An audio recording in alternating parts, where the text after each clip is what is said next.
The foundation of human understanding teaches an observation exercise, often called meditation, which permits you to become objective toward your problems and allows your heartaches, bad habits, fears, and anxieties to be completely eliminated from your life without effort on your part.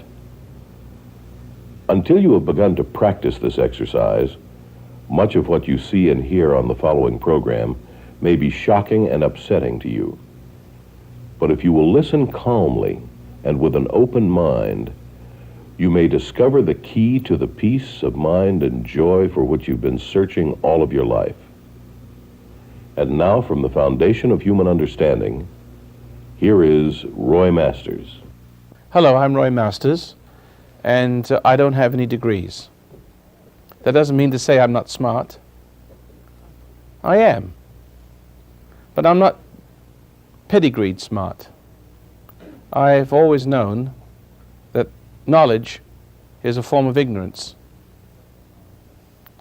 And that once you lose yourself in knowledge, thinking that you get smart, you're only smart because you think you're smart. Yes, you think that you're smart, but you're not smart. You're just involved in mechanical thoughts and ideas, and from that point onwards, you've lost something called understanding, the ability to put ideas together, the ability to reach for ideas and discover new things like Einstein. We're all capable people like Einstein, but something's happened to us. The school system, your church, your parents, victims of the school system, the political system, and the church, have lost that understanding with which to bring you up. And that's what you saw missing in your parents. That's something missing called love, a brightness. As a matter of fact, you might have been threatened, that you might have threatened their dumbness, their idea of what smart was. And they might have reacted to your innocence and your perception and put your lights out. Made you think that simply knowing without knowing why you knew was wrong. That it was wrong to see something wrong with them, which there was. And so you thought there was something wrong with seeing something wrong with them. After all, they were your parents, they were authorities, they were supposed to know.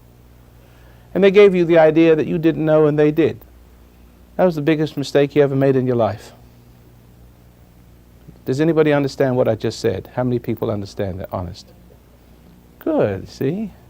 I'm trying to make something simple for you, if you don't mind. I'm going to be speaking to you this evening about some very interesting and simple principles. And I invite you to stop me anytime you want to, because probably you wanted to stop me already. And dialogue with me, and disagree with me, agreeably. Ask me to explain what I mean by whatever it is I say. But I'm going to show you some very simple principles, just like I did just now, didn't I? Isn't that very basic? Isn't that when you were a little child, you had it, and now you're older, you don't have it? And now that you don't have it, you think you do. And you become a parent. See? And that's the problem. This is what's wrong with the human race. We had it, and the day we're born, or pretty close to that time, we lose it. Some of us don't lose it completely. I was very fortunate. I didn't lose it at all. Somehow, they just couldn't lay it on me. I just kept laying it on them back, and they don't like it to this very day. Now I'm not a little child anymore, looking through those original eyes and disturbing the hell out of those people. It's a war of the worlds is what it is. Where I'm coming from is at war where they're coming from. And they hate me. They hate you. They've always hated you. They've always hated your brightness. and your childlike innocence? They. Who are they? The great unwashed masses, the leaders, the preachers, the rabbis. All the educated ignorant. As I said, knowledge is a form of ignorance, a form of thinking yourself wise in your own eyes, but forgetting the truth that you're not, and never wanting to face it by gathering to yourself more knowledge, heaping to yourself religious verses and chapters, thinking that you can make things right that's gone wrong by the great amount of learning that you acquire. Oh, following me so far? Isn't your problem that you are a victim in this battle for your mind? And you thought you were dumb, and you thought that they knew, and you tried to know and to become like them, and you couldn't make it? How many people understand what I'm saying? More than you can shake a stick at. Now, here's the good news. I'm waiting for your questions, and I'm waiting for your... but I seem to be homing in on the right beam, right? See, now, we do see that there's a war for your spirit, and that 6 billion people, how many people on the planet? 6 billion people? And how many of them have gone down the path to destruction? Suicide, accidents, mental illness, depression, murder, drunkenness, alcoholism. What's wrong? Something's gone wrong with all these people. You don't see alcoholic sheep. You don't have a police force for the sheep or sheriff's department for the sheep force. You see? You don't have 2,000 different diseases. You don't have insanity amongst sheep, except maybe rabies or something, which is not really a mental problem. I mean, not even wolves kill one another. But the human race destroys and violates and corrupts and maims and murders mentally, emotionally, and physically. We degrade one another. We knock each other down to build ourselves up. We plunder. We violate. We rape. We murder. We prey on one another. But sheep don't prey on sheep. Not even wolves prey on wolves. How do you account for that? Man's inhumanity to man. Is it because the mind of those people who prey on others has been altered, brainwashed, and the spirit of the dark side of the force lives in them. And they have no life of their own except they take yours. And we're going to discuss these things, if I can get a peep out of you. Yes. Oh, we have a young lady. Whew, I thought I was going to talk all night. I was just running out of juice. I've had experience like that, when I have, friends, so-called friends, and when so-called friends. Yeah, and when I was, going along with their wrong and stuff like that, they really didn't look for me that much, and I used to hang out with them. When you were going along with their wrongs, you didn't what? They didn't used to look for me as much. They could do with or without me, and I was, because we'd all comfort each other and stuff like that. But now it seems like, I'm trying to back away from them and try to stay by myself and do what's right. And it seems like they're all coming to me now, because it's like you drop out of the church and you start to see what the church is like. Everybody wants to come and save you and tell you that you're going to go to hell and damnation if you don't go back to the church. The truth of the matter is they're discovering that they are, you see, you've got two innocent eyes looking at people and you make them uncomfortable. Yeah. When you set a good example, you set everybody on fire. Yeah. But they want to rescue you, don't they? Yeah, but they're really rescuing themselves. Out, And if they can't rescue you, they'll kill you. Yeah. They want to kill you. Now listen, I'm not being fanatic when I'm saying this, but let me just for a little fun here. We've got 100 people here tonight. How many people can look back into their past and really believe that their mother or father wanted to kill them? Come on now, whole show of hands. 1, 2, 3, 4, 5, 6, 7, 8, 9, 10, 11, 12, 13, 14, 15, 16, 20. 20%. That's what those of you who can remember that. But there are those of you, that's killing, right? What about emotionally destroy? All right, we got the rest of you. Now let's be honest. They wanted to kill you mentally, emotionally, and physically. In other words, they destroy you so completely in such a manner that really they'd look innocent. Like you had an accident or you'd have some emotional breakdown and they try to help you, but while they're helping you, they were really pushing you down even further. How many people understand that? Yeah, that's right.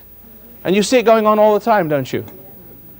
See, I know a lady in a restaurant, big hunky lady, with a big fire ant head. You know, big head, like a fire ant. You know what I mean? Look fierce. And she used to serve me in this restaurant, and I said, you know something? And she was so sweet and so overly sweet. I said, I bet you're a killer with your kids. She didn't like that. She heard me on radio. I said, I know that your kind of person is very destructive to the souls of your children. And I used to give her some real hell. And I'd give her a tip to hold her attention. Big one. So she'd listen. And she even came in one time for counseling. But she'd never tell the true story of her life. But one of her sons came in, emotionally destroyed completely, in a halfway house, totally destroyed. And I told him, I said, I knew your mother, and I knew she'd done this to you. And he broke down and cried, and he knew it was right. He said, but I have a brother who committed suicide too. So they'll drive you to suicide if you don't conform. See, it's like a brainwashing. You know, Rajneesh used the techniques you'll find in every home. You know who Rajneesh was. He was a master brainwasher. He held himself out as the perfect master. And if you didn't understand what he said, of course he would say something's good, but then something's not good, right? If you didn't understand that and accept it, then there was something wrong with you, not something wrong with them. And that would make you doubt yourself, and make you think, after all, he's a parent. You've got him as your master, and you expect, you have this goal. It's like being in West Point. You have to do all kinds of things you don't really want to do if you want to succeed in West Point and get your stars, right? But the point is, if you it's only because you have a goal of being religious and attaining to where the master is, or you have a goal because you want to be a 3-star general, that you allow yourself to be subjected to these things, you see. If you didn't really care, you say, to hell with you, I'm not going to do that. I don't care if I don't get my stars, and you walk away. But as a child, you can't do that. With a guru, well, if you want to go to heaven, you have to do as you're told. If you want to get your general stars, you have to submit to that sort of thing, and then you get brainwashed. But as a child in the home, can you really walk away from that? If there's something wrong with your parent and you see that, and the parent makes you think there's something wrong with you for seeing that, we have the basis of schizophrenia, don't we? And mind control and trauma, which sets you up to fail and to make you seek to be accepted by those types of people who created you.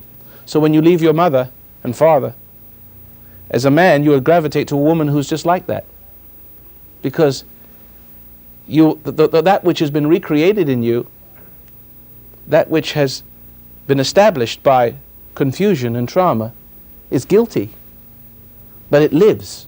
It's the extension of the brainwasher. Something lives in your head It wasn't there before. And it got there through how? Doubting yourself. Being made to doubt. What is the original sin? What is the original brainwashing? Adam doubted the truth, doubted himself. And the moment he did that, a psychic jujitsu, karate took place. He believed what made him doubt. And therefore, a new belief system sprung up in him that was based upon doubting himself and seeking acceptance from that which had succeeded in doing that and causing it to be established in him. So it in us cries out to be loved, to be accepted. And every acceptance we get from a person, it causes us to doubt ourselves. That's why men feel anxiety. All men feel anxiety about being men. But why do they feel anxiety about being men? It's because they're not men. But the ego that's been established in them that hates the truth, hates to know that. See? So it has control of your brain. And it goes back to the woman or to the authority figure that created it for reassurance. Tell me I'm a man. See? Love me the way I am. Help me to doubt. It's not a perfect doubt, because he doesn't want to admit that he's wrong. He became wrong, but what became wrong doesn't want to admit that it is wrong. So therefore, this creature lives through being reassured that it's not wrong, but right. But that's doubt. And the authors of these are all the people in power, authority. And every time you seek love from a person, you're seeking, there's that in you that's seeking to feel secure through reinforcement of an original doubt that was put into you through when you were confused. So that love confuses you. And then you need that love, and then you have to do what they want you to do. Otherwise, they hold back the love and the confusion that you need in order to... See, you need the confusing love, otherwise you start to feel anxiety about what you are.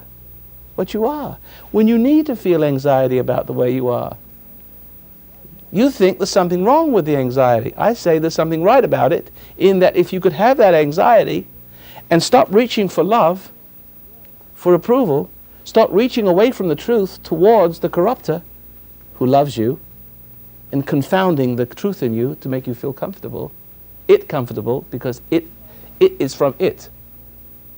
See, it cries out to it that created it. See? Who understands me? Whew. Heavy stuff. It's such a fine line, though, you're skating on. One second, go ahead.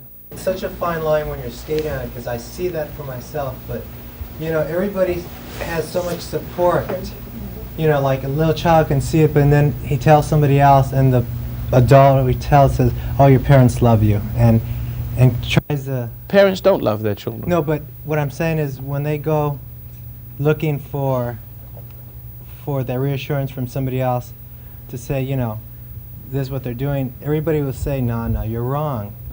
Or if you want to be... I'm not following you. Are you following him? Yes. Yeah, tell him, say that again, because I'm a little dumb. Well, I am too, so... Let me try that. Try that on me again. Try some new words. Let's put it this way. You sure you understand him? Let's put it this way. You see, if you can't spend enough time looking at just that reassurance thing, and then you go out into the world, well, there's so many things to reassure you that you're not wrong, even though you're wrong. The world is full of things that are so easy to fill that need, right? Right. That's society, but that's all self-destruct. Everything that does it is self-destructive. Right, and so that's what I've been discovering, because, you know, I've been up there for a while, you know, just chilling out. But you can't see that until you really just devoid yourself of everything. You can't see that until you are willing to see the truth. Remember, in every human being, there's either the willingness to see the truth or the unwillingness to see it. The willingness to see it represents a love of truth, a willingness to be selfless, and to abandon one's life to that which the purpose for which we were created. The unwillingness to see the truth is born of pride, that thing which came into us through our violator, and is maintained by lovers everywhere. See how I say that? So now what do you see in the media? Love, love, love you the way you are, and fry it in the bacon and put it in the pan, and never let him forget he's a man, right? Bring home the bacon, and she's got it all, right? She never lets him forget he's a man. See, because if she'd stop reminding him he's a man, he'd be aware that he wasn't, that she'd made a monkey out of him. And the one that makes you feel like you're a man is really the one that's making a monkey out of you, but you can't see it. You can't see it because there's something in you that won't. Therefore, there's a great body of people in the world listening to me right now who immediately throw their hands up and say, I don't know what this guy's talking about. He's mad. Can you see that, can't you? I mean, it's because I see that they're mad because I see. They see that I see, and they see what they don't want to see. They see what they hate. They hate to see. Therefore, they hate truth. Therefore, they hate me who represents it. See, therefore, they don't call it truth, they call it crazy. See? Yes, sir. It's interesting that you should bring up that commercial, but isn't that her concept of what a man should be? Who? The lady that's saying, you know, make my man happy or make him feel like a man. Bring home the bacon and fry it in a pan and never let him forget he's a man. That's not her concept. Those are the guys that write the commercial who understand fully human weakness. The frightening thing is that Madison Avenue gang, the advertising group, the psychologists, the Pavlovian psychologists, they know the violators and tyrants of our time. They understand human weakness. They have an uncanny understanding of what corruption is and how, once we are corrupted, that we will all cry for the corruptor's love. Like the situation with the terrorists and the victims in an airplane, how after 3 or 4 days of being locked up with the terrorist, they all fall in love with the terrorists and have sympathy for the terrorists. See? So the powers that be, they intentionally create those situations to manipulate the masses? They, powers that be, and just if you want to be a powerful manipulator, you've got to really have it in you. I mean, I could not do it. You're going to, if you start to do that, and you're going to feed on the adulation and the power that people give you, if you're going to do that, you endanger yourself of becoming a sociopath or a psychopath, because there are two types of people in the world. The sociopath and the psychopath are the leaders. The psychotics are the zombie-like followers who exist in this world of delusions supplied by their images, by their leaders, by their idols, who they're totally involved with for acceptance.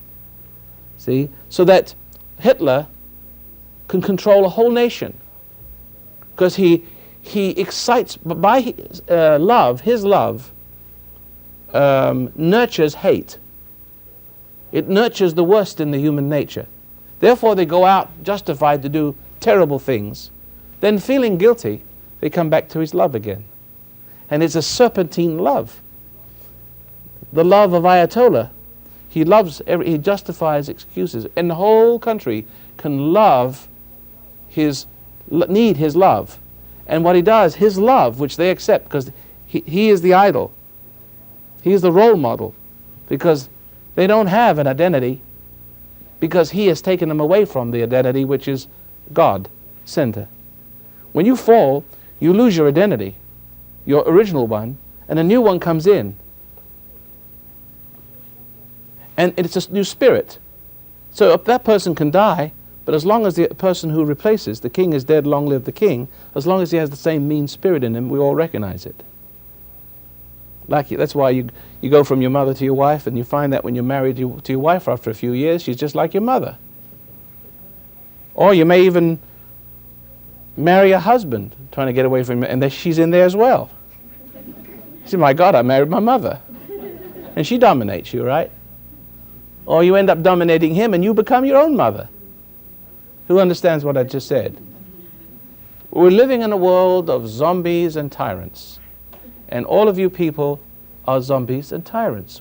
You're weak before the strong, but then you turn around and then you collect your own victims. In other words, it's a system. You become violated, but then you turn around and violate because that's how you get power back. And you pass down that spirit. Well, we've got 2 minutes before the end of the program, and I'd like to just wind it up. It didn't seem like a half an hour, did it? Well, we'll continue in our next segment. But I'd like to mention that if you notice there's no selling going on in this program, no breaks where we're offering you material, better hurry up and do it before.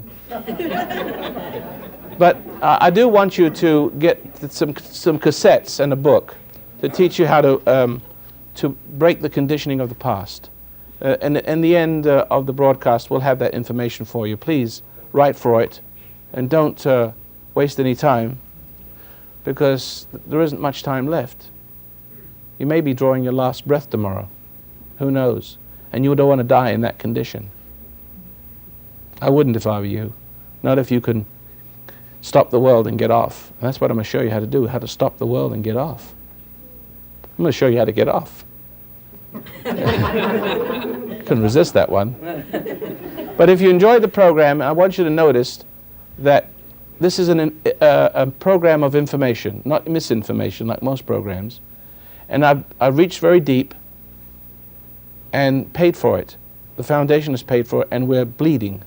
And I was hoping that enough of you would appreciate this program to open the wallets and let the moths fly out and send something to the foundation every month to keep us on the TV. This is an experiment for us, and we're not doing that well.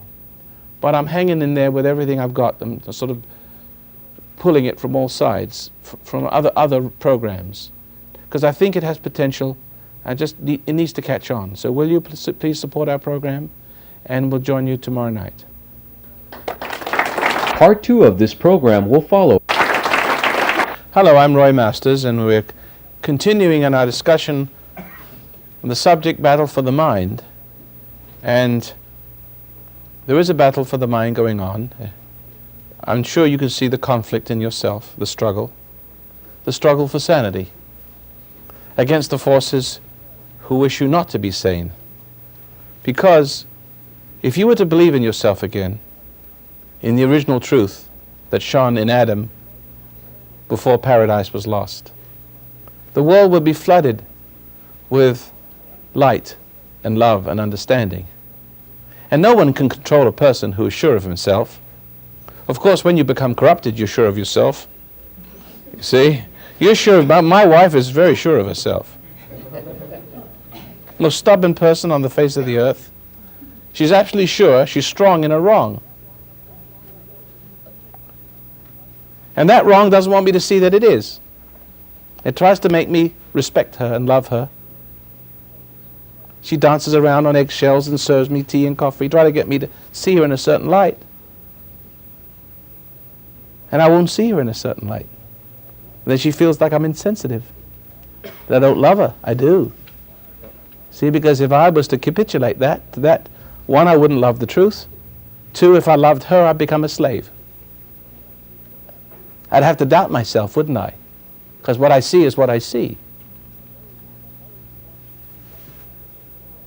And those who want to have power, for whatever reason, ego-wise, whether it's feminine power, whether it's political power, religious power, ego power, it's trying to displace the God of this world.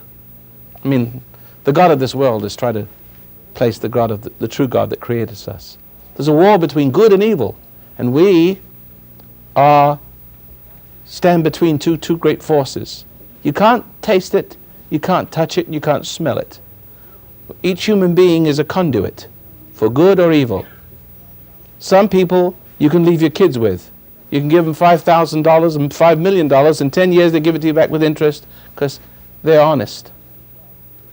And then some people you couldn't even give your dog. They'd eat it. Is that right or not? They are totally immoral, totally 100% opposite of what good is. They don't love the truth. They hate it when you see the truth, because they cannot evolve the kingdom on earth where people stand firm in what they know is right. That's why we liked a fellow like Oliver North, right? How many people liked him? How many people didn't like him?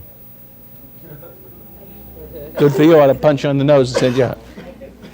No, see, the truth of the matter is, you saw something in him that was strong. Couldn't get confused, could he? Do you see the Congress trying to, or the Inquisitors trying to confuse him? Couldn't do it. Marvelous quality. Don't you wish you had that? Well, you can, and you've got to develop that, because if you don't, you're going to die. As simple as that. Because there's a war for your mind, and it's not the Russians that the problem is. The problem is right in the United States of America. There's good and evil everywhere. There's good people in Russia, and there's bad ones in Russia. There's good Iranians and bad ones. There's good whites and bad blacks and good whites. Good has nothing to do with race, color, or creed, or culture. And that's why we mustn't identify with culture. You mustn't think black, and you mustn't think Jew, and you mustn't think Catholic, because that's what's wrong with you. The forces of being separate us into camps. You see? So you're born into a Catholic home, Jewish home, Protestant, I don't care what, an Iranian under Ayatollah Khomeini. And if I wanted to start my own cult, all I'd have to do is put on fancy collar, robes, beard, the usual regalia, right? Usual trappings, and confuse the hell out of somebody, and put my identity into him, and make him give in to me and my teachings, and approve of him when he's confused, good and confused, so that this confused being is subject to my teaching, so he knows more and more about what I'm teaching, but he's becoming more confused. Then I put him in a position of power so he can confuse somebody else. So I get a half a dozen of these guys, and then I make them ministers, or I make them cabinet ministers. See? And pretty soon we have a few thousand of these people, and they bear children. And the children come into the world brightness, and they look at their parents and think they're crazy, but they send them to church every week. And see, because they want to make good Christians or good something out of them. And so now you all grow up to be Catholics, and when the Pope comes to visit you, you all love the Pope, because he's the spiritual leader, because he represents the source of all that crap that he gave you, that trickled all the way down to the masses. None of those people love the Pope.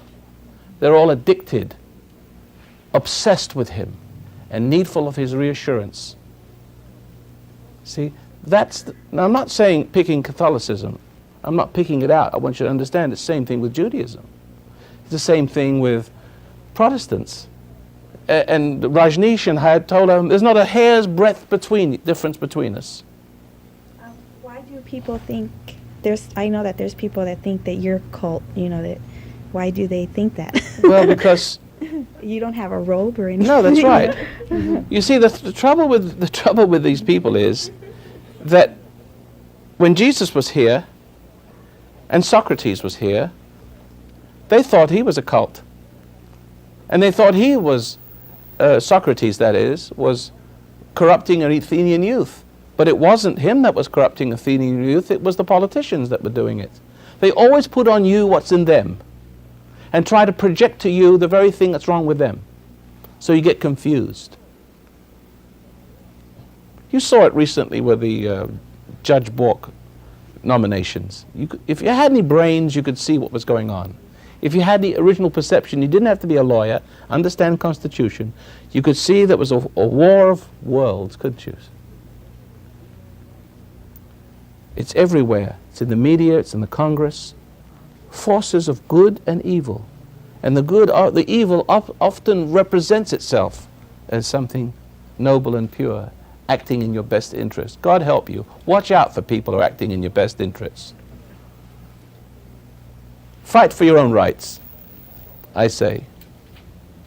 But find what right is to fight for, yes. You're talking about the Catholics and Jews and Protestants. I was just wondering if there is a right way, I mean, for the people in the audience who are Catholics and Jews and or whatever, if there's a right way to deal with that within their religion, to deal with the authority, the structure. Yeah, there is a right way. Because I'm Jewish, so I'm knocking my own system in the manner of speaking. There is a right way, is to see that that way is the wrong way. See? That's the right way. To see that's the wrong way. And that there are none of them that are right. Have you ever brought up in a Baptist home? And the holy roller people? Called fundamental, doing boogie woogies all over the aisle, right? You see? Well, you know, and then they lay out, you receive the Holy Spirit and you talk in tongues. Well, everyone has a variation of the same thing, but whatever violates you is not intending, whatever is doing that to you and teaching you religion, for the most part, with rare exceptions, is not laying religion on you. You can't lay religion on people. You can't teach people religion. You can't even educate people. That's what the educators don't understand. Education is a big cult too. Like I said in the first segment, it's another form of ignorance. It's a way of receiving the spirit of education as opposed to the spirit of understanding. And then when you receive the spirit of religion, you don't receive the spirit of truth. You receive the spirit of knowledge. Because what was standing when paradise was lost? What was the appeal to the mind or ego of Adam? The knowledge of good. You want to be God? Then you have to doubt God. That's how you become God. But you have to have knowledge too. And knowledge is a way of doubting God. The more you know, the more you think you know. The more you think. And the more you think that you know. The thinker is lost in the thinking. And therefore pride swells up out of that. Do you see that? In conflict. So then you seek for knowledge. The more knowledge gets into you, the more you're guided by a spirit of knowledge, whether it's knowledge of religion. So you seek. So instead of finding the truth within you and going on that journey, the longer I live, the more I leave behind knowledge and come to understanding. Understanding becomes my knowledge. It trickles down into knowledge. And it's knowledge that comes from within and above, that comes from not greedy to know knowledge from without and below. It's not an ego knowledge. It's not a pride. It's not a knowledge that you can puff up with pridefully. Because that kind of knowledge, that part of you that's fed with this kind of knowledge is fed by the source which causes man to fall from an understanding, which corrupts him and gets inside him and makes him cry for that which corrupted him. Any questions? Yes. I've been battling with that idea. You have to wade amongst the people. I've been battling with that idea. Now that I'm getting in touch with God of my own understanding, I'm fairly comfortable with that. But every once in a while, something creeps in, like some nagging doubt that maybe I'm not on the right road, that maybe there's something wrong about having a God of my own understanding, that perhaps I should be still relying on that God that my parents taught me about. Yes, but it'll always be there until you realize that the God of understanding is the God of understanding, and they ain't. Yeah, but how do you override that? If your nagging? parents loved you, they will bring you to the one basic truth of all mankind, that the light and truth is in you originally. Never doubt that. But that wasn't how it was, and perhaps that's what I'm battling. Yeah, that's what Mine was the hell and brimfire kind. Yes, that one. So you're violated by that, so that instead of being a Catholic, so you're a Baptist. Not quite. Or a hell and fire and brimstone. But that violates you. That makes you think you don't know. That upsets you. That tips the balances of good and evil inside your soul, so that you doubt your self And when you doubt yourself, the flow, the trickle-down effect of knowledge where you grow from understanding, and as you grow from understanding, more understanding comes to grow from. See, that process is interrupted, something else gets in there, and now you feel dumb and stupid, and now you seek that source that corrupted you to know yourself, and to be religious, and to be smart, and to get directions. And also, it's for who you are. It's an identity, isn't it? It's an identity. And it's this identity that causes in us a dehumanizing process. One process from within above, original when you were born, if you could hold on to that, you'd flower into a beautiful, gracious, strong, wise, self-determining, self-enlightened, not dependent, independent, not out-dependent, gentle, fair, you know, all the superlatives. The other one, when it comes in, it produces, at the very best, an imitation, a fake Christian, a fake righteous person. But inside that fake is the nature of that which is violated growing up. So that the more right you are, the more puff up in righteousness, and you feel good about yourself because you just went to church. You sucked up all the sermon, and the preacher loves you, you see? And he just gives you a nod of approval for accepting his gobbledygook. But I also noticed that it carried over into other areas of my life. I also doubt other things. And it also enabled me to be able to have, how can I put it? I had like two groups of people. There were the sophisticated, always right kind, and then there were the kinds that had fun and enjoyed life. And it was also the thing, too, that I always held a belief that at some point when I had done all the things that I wanted to, that eventually I would go back to that Religion. God. Yeah, and it kind of left me in a confused state. Yes, well, I imagine it would, because the whole thing is confusion. But the point that I was making is that this is the point, and this is a very valid one, and you may have never seen it before, and it may be a will-o'-the-wisp as I explain it.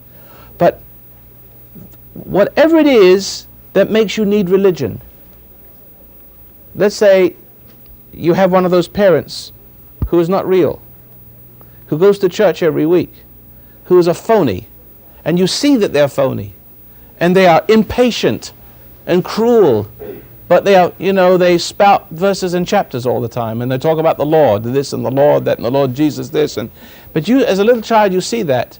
All they're doing is losing themselves in these ideas, these concepts, and they think because they know about God, that they know God, almost that they are God themselves, and they are good, because they believe in their idol who tells them they're good for learning all these phrases.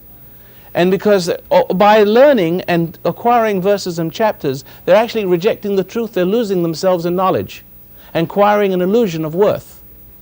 See, now, it's the same principle of acquiring illusions of worth can be applied to a man when he gets an illusion of worth by love. It isn't religion here, but yet it's like religion, because after all, it's a source of direction, a source of love. The preacher loves you, the Pope loves you. See? And you have to perform in order to be loved. And what is this performance? It's an obedience to a wrong spirit, the spirit of your corruption. And every time you perform, and every time you involve yourself with a knowledge of which makes you righteous, it's really a denial of reality. See, you go out on Monday, you go to church on Sunday, and you pray on each other, and then pray on each other on Monday. You see, and then you go back to be kosherized by more of the same, sing songs, and you steep yourself in the atmosphere of stained glass windows, and you drink it all in. See, and it goes to your head like an alcoholic with his wet wine. And you feel you've rejected reality. You've taken away your anxiety. You feel loved. But you don't realize that by losing yourself in that atmosphere, you're rejecting God, but you're also drawing up an identity. Because every time you reject the truth, you're accepting a lie. And the lie is making a home in you and starting to give you conflict about what you... Now we're getting some questions, are we not? It sounds like you're saying we're all, in a way, demonically possessed. Yes, correct. In the strictest form. In the most serious and most strictest form. We are demon guided. The idea of saying I'm saved, I'm a Christian, is a lie. Yeah, the fact that a person says he's saved as a Christian is one of the biggest lies. As I've always said, a born-again turkey is still a turkey. That even the born-again experience can often be, and is most often, a form of self-delusion. In other words, you lose yourself in the emotional excitement of the idea that you're saved, when all you are is saved from seeing that you're not saved. And what happens is that you have to keep going back to church every week to have that idea of salvation reinforced. Now, how if you had to go back to the hospital every week to get a treatment to make you well, you obviously wouldn't be well. See, that's the logic of that. Salvation is where you have been saved from the spirit of the world, that you no longer need its chorus of support and reassurances, that you've done with religion, you've done with phony love, that you found everything you're looking for within yourself, where it was from the very beginning, before they made you doubt what love and truth was. Who understands what I'm saying? Good, good. Now, you see how sweet this is? How sweet it is. You see how sweet this is because it's so simple. What am I saying over and over again? You've always known it. Your problem is you doubted it. Your problem is when you doubted it is because you believed the other guy. That's what's made you ill. That's what's made you sick. Remember, you are a belief system. If you doubt yourself, it's because you believe something other than yourself. Now you find yourself believing what is other than yourself and controlled by it, because if you believe something, you'll act on it. Because the next thing that comes out of belief is act. And it's the act that's very important. Yes. Now, we'll talk about that in a few moments, if you like. The belief and the acting out of that. It completes the brainwashing. It completes the ritual. Yes. Okay, a few minutes back you had made a comment on how, how people, how they go to church to, I guess, righteously fill themselves up to attain for what they've done during the week, so to speak. Sort of like atone. Yeah. Like atonement. To be kosherized. Yeah, exactly. Like you put it. Like a kosher pickle. I could pick this off. When I was younger, I've been through, I guess, 2 churches, Roman Catholic, and also, the Holy Rollers, if you call it. Right. I'm not, picking on my mom or anything, but I used to. But you should. No. Now don't be afraid to pick on your mom. No, but she would. Okay. She got it coming. My sister and I, we saw the inner phrase out there at church. They saw nice, sweet Anna, but at home you saw the real. You saw the real Anna. It was like the possession. Sansa Anna. So to speak. Yeah. A strong wind. Hot. Exactly. And I used to visualize. I used to pray that I could videotape this. That side of your mother, that gets roasted. I mean, that gets toasted and glorified at church. See, that fills up with the spirit of pride. But that's wickedness. She's filling up with it, just like a person getting drunk. They feel so good about themselves, but they come home and now the spirit of that shows towards the children. It lets it out because it's safe. See? And like I said, also, being a part before of the Roman Catholic Church, I used to attend masses with my grandmother. Now my grandmother, however, she's shown, she's been born a Catholic and she's been raised a Catholic. But yet I've never seen any difference in her house or in the church. She projects the same person she is. She believes, in God. She believes in the teachings with all of her heart, soul, and mind, you see. And my mom, using this as a relation right here, I saw this with my grandmother. Now, are you saying that you've got two different kinds of people, one that's good, a good Catholic, and one that's not so good, right? One that's a hypocrite that shows the other side when they're not at church? It seemed... Are you saying that to me? Hypocritical, yes. Are you saying there are some Catholics or some religious people, whatever religion? It was good. It still is good for my grandmother. But the thing Is is... your grandmother a good person? She very much so Okay, is. now that's a good point. Now, you see, but what it is, though, without realizing, there is good in a lot of religions. Even Rajneesh, who was the ultimate archetype brainwasher, I read his book, and it was brilliant. Except I knew when not to buy what he was saying. The other guys, I wasn't brainwashed. I can read, and I can pick out the good, and I can throw out the bad, because I have the understanding.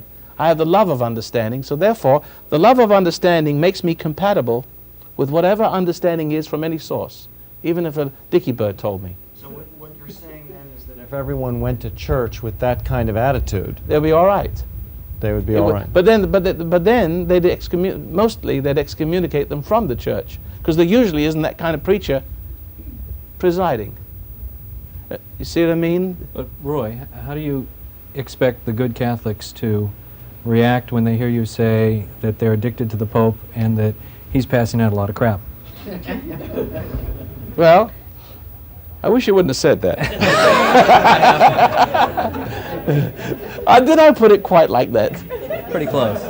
Pretty close. Well, I said I'll just have to modify it, yeah, and because that's only fair that you bring up the subject.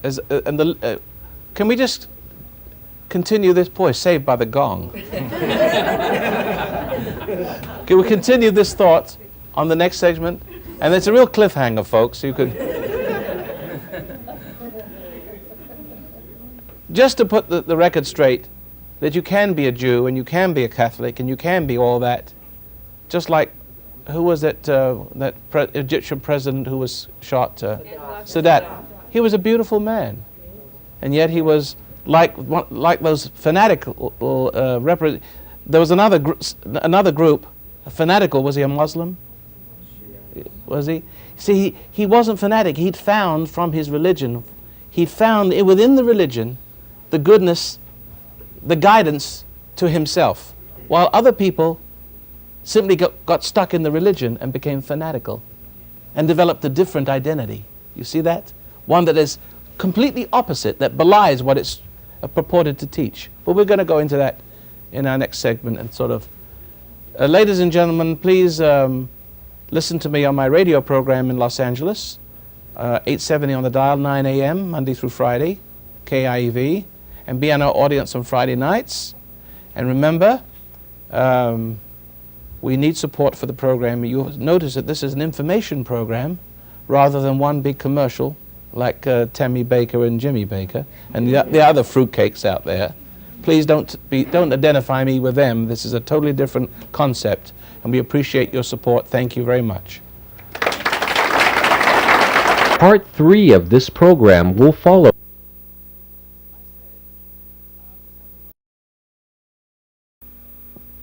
The foundation of human understanding teaches an observation exercise, often called meditation, which permits you to become objective toward your problems and allows your heartaches, bad habits, fears, and anxieties to be completely eliminated from your life without effort on your part.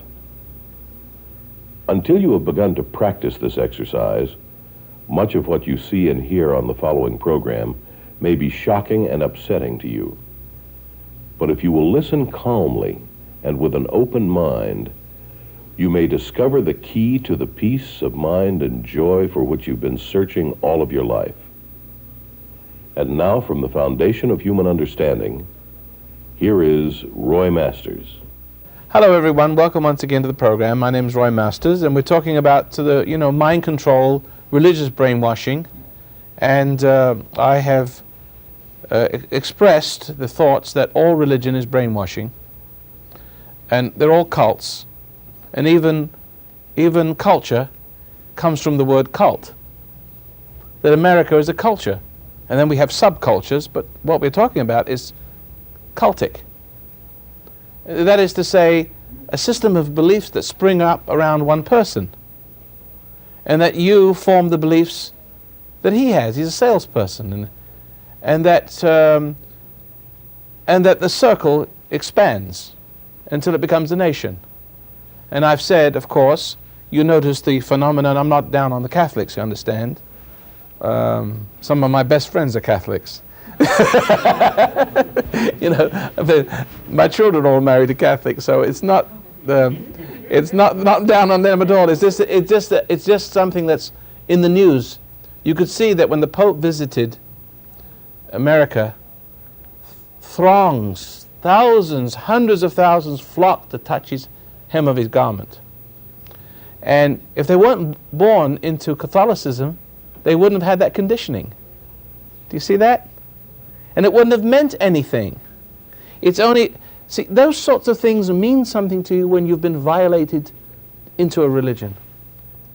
And that you haven't really accepted the religion or the God of the religion, but you made a religion the God.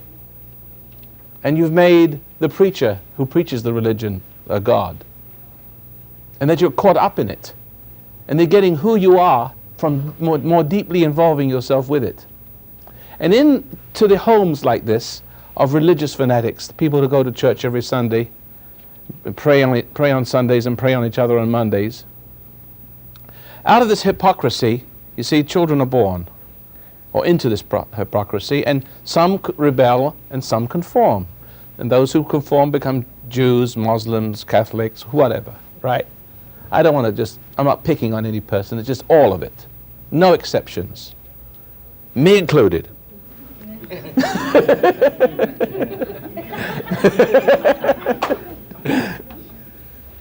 Just joking.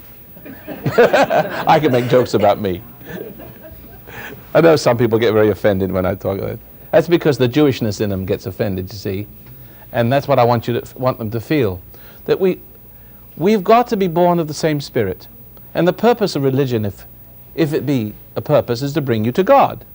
You know, Muslims have their way to bring you to God, and Catholics have theirs, and Jewish people have theirs. And the idea is to bring you to God, but not to bring you to the church. In other words, I believe that Jesus came to save people from religion, and they made a religion out of him. Now, I'm here to save you from religion, but then there are people who make a religion out of me. There are people who are addicted to me. Why are they addicted to me? That's a good question.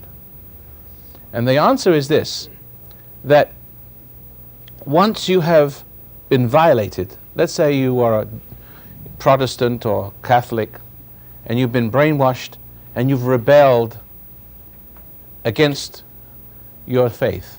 You can't stand it, you hate it. But when you hate it, you see, you've lost religion, because that's what makes you lose religion, is hate. Hate anything. And that's the trap of hypocritical religion, is that when the wrong spirit gets into that religion, when a bad spirit gets into it and misrepresents it, as all religion have a very noble beginning, but then the bats get into the belfry, and those who seek power then mislead with it. You see that? All religions have something very good in them originally. Buddhism, Catholicism, all forms of all the different denominations of Christianity, Judaism, all have something very good in them. See, trouble is, the not so good have got into it and taken. It's like America being a great nation and having beautiful institutions, and the communists sort of slipping in and taking over and perverting it. And it's the wrong spirit there. And that wrong spirit doesn't want you to come to God.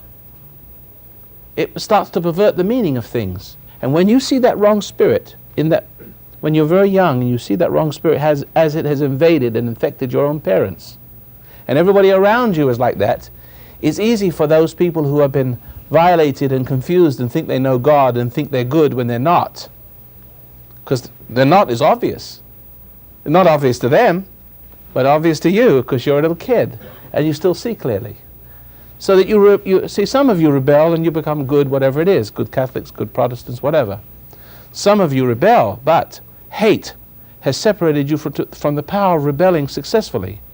Only a successful union with God can make you rebel against the devil. So you can rebel against God, and if you hate somebody, you do. I'll say that again. You can rebel against God, but you can't rebel against the devil. Now, the trick is to make you rebel against your own best interests.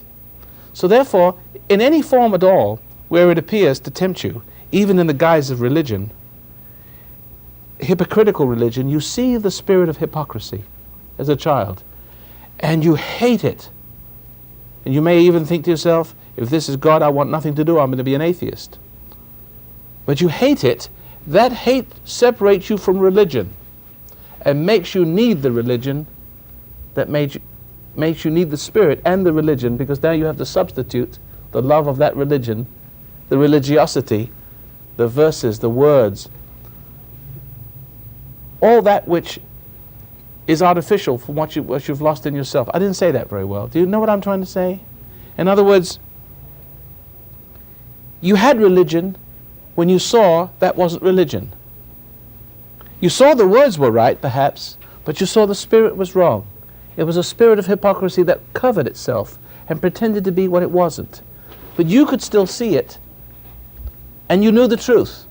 But because it was authority, it made you doubt that you knew the truth. Therefore you lost the truth, and then it gave you its truth. And you began to depend upon the flow of knowledge, supposedly understanding, that came from that. And the more you depended on the flow, the more confused you became, because it wasn't. Who understands what I'm saying? You understand that? There's a lady over here first. So what's a successful union with God? My mother thinks a successful union with God is to wait and go home to heaven with him. So while she's down here, you know, she's turned her cheek so often that she's been basically beat up. She believes in things of black and white, you know, and her union with God would be something like waiting for him to come back and get her and take her to heaven. In other words, she has a false concept of what it means to turn the other cheek. So she lets everybody walk all over her. Right, yeah. See? So what's and she a successful lets union? And then she's, in other words, she's a wishy-washy nobody, right? Yeah. She lets everybody take everything she's gotten, and she thinks, but that's weakness. She gives everything to the church, all her money to the poor, and she has nothing. That's because she doesn't know why. She does that for the idea that she's good, rather than to admit that she's weak. There are a lot of people who give the shirt off their back for love. See? And they are, for instance, just give you an example. Let's say you have a candy bar, and you're a little kid, and your mother says, well, you should share it with Johnny. Don't be greedy. And you don't want to share it with Johnny, right? And then she says, you're greedy. You should share it. And you get upset. Then you feel guilty. And when you feel guilty, well, you feel like you want to relieve the guilt and do the right thing. Then you share it with Johnny. Then every time somebody wants something from you, from that point onwards, you've been violated. What I'm trying to say is that you should want to share when you want to share and not a minute before. Is that correct? And then those who love you will simply wait for you to share. And feel the discomfort of not doing so in its own natural course. And you experience the consequence of it in its own natural course. You then learn, those who love you, but for the rest of your life, every time now that you're made to doubt yourself, and you're made to share, and made to think that giving your candy bar to someone who says anybody who says you're greedy, you're selfish, you won't babysit for me. Now pretty soon, in order to get the idea that you're a good person, you're going to be doing everything for everyone, and you become everyone's slave for the idea that, and you're wrong as hell. You're as weak as hell. You're a nothing person because you can't say no. Just like the kids on dope, they can't say no to anything because they need approval. Same principle. But you are a nothing human being, but the church rewards you for being so good. And all the worst people now home in and take you for everything you've got. And at the end of your life, you're all broken and disillusioned. Maybe not. Maybe you think you're going to heaven because you gave everything. Is that right? I You know, I remember you when, relate to that, do you? Yeah. I remember when I was small, I was going to Catholic school, and I went to public school first, and then my mom put me in Catholic school, and I had this vision that, you know, the nuns were going to be really nice and sweet and everything, and I said, Why are you "Good." laughing? And so when I went, you know, because I thought, well, public school wasn't bad, you know, I didn't think the teachers they were not nuns, so I said, well, you know, but when I went to Catholic school, I said, these nuns are going to be really nice and everything, and they were worse than the public school teachers, and I was so confused because I thought that they were supposed to be good, and they were so wicked. And Cruelty is a really, form of brainwashing. really mean, and You see, I to couldn't make you believe resent, it. Yeah. to make you resent God, feel guilty for resenting God, and then they'll give you the means to atone for that guilt, and then you end up serving that which has violated you, just like the candy bar thing. Mhm. Yeah. They make you perform little duties, and they make you learn this verses and chapters, and Yeah. they give you impossible. They give you now an idea of perfection or goals to attain, which is impossible. And if you fail, it's your fault. Yeah. And then you try harder. Yeah. And the harder you try, the more you fail. Yeah. The more you fail, the harder you try. And if you fail, And they if you punish fail, it's you. always your fault. You Yeah. didn't try hard enough. Yeah. They punish you really severely. You know, so See, you they wanna punish try. you for failing, Yeah. and you resent that, and you feel guilty, and you feel guilty, you think you take the blame for it. Yeah. You remember the victim always takes the blame. May I see a show of hands, please, to understand? So, Roy, then what is turning the other cheek? You started you're saying that's not turning the other cheek. What is the... Turning the other cheek is only a metaphor. It is only something which means something. It's not simply if somebody smacks you on the cheek. There are very often times when you don't turn the other cheek. But turn the other cheek simply means not take offense. That's what it means. For example, it's a colloquialism. I suppose that's the way of saying it. For instance, the one that I like to quote is, supposing I was saying in one of my sermons, now ladies and gentlemen, I was coming to work today, and this all the tape recorders are running, all the scribes are writing, I'm the great I am. And I said I got on a bus and I had my eye on a seat and a woman sat on it. How would you translate that into Greek? You know, I know what I meant. Everybody in these days knows I didn't have my eye on a seat. See? See, it means something, and Jesus spoke in those terms.